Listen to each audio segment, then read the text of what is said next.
Осомничениот за нападот со лака и стрела 37-годишниот данец преминал во ислам, а полицијата пред убиството вчера вечер беше во контакт со него поради загриженост за радикализација, информира од норвешката полиција.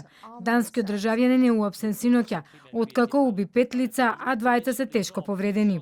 Веруваме дека станува збор за самостоен сторител, но ги држиме отворени сите опции, вклучително и дека станува збор за терористички напад.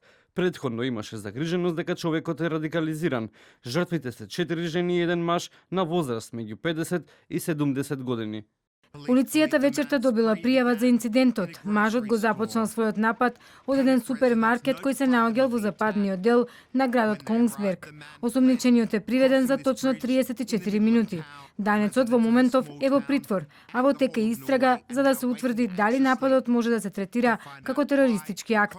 Полицијата, која вообичаено е невооружена во Норвешка, по нападот доби наредба на национално ниво да се носи огнено оружје. Убиството на 5 луѓе се случи на последниот ден од конзервативната влада на Ерна Солберг. Неколку часа пред да ја напушти функцијата, премиерката во заминување ја смируваше јавноста. Вели важно било што сега полицијата ја има контролата.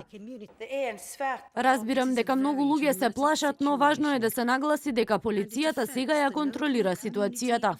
Ова е втор голем напад во Норвешка по 2011 година, кога десничарскиот екстремист Андрес Брейвик уби 77 луѓе, од кои повеќето тинејџери во младински камп.